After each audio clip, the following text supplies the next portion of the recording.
If you're designing your SVG file in Illustrator instead of Inkscape, there's a few things you need to know about the export process. So I'm just going to prepare this file, and it may give me an error. I'll show you how to troubleshoot that.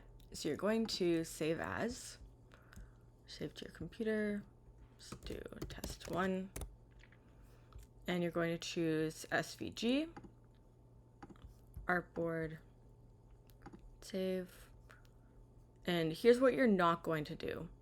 SVG 1 and style elements, and I'll show you why.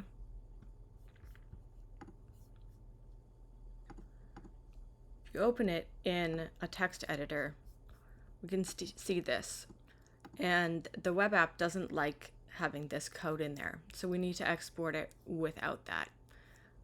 Something to note is if you just cut it, it's still missing information that you would have to go and add back in, hypothetically in Inkscape, where the export files default to something, or export settings default to something that I'm about to show you in Illustrator. So I'll cover that, and file, save as, save to your computer, test 2, save as SVG, artboards, save, and you're going to choose basic and presentation attributes. Click OK, open it in your editor,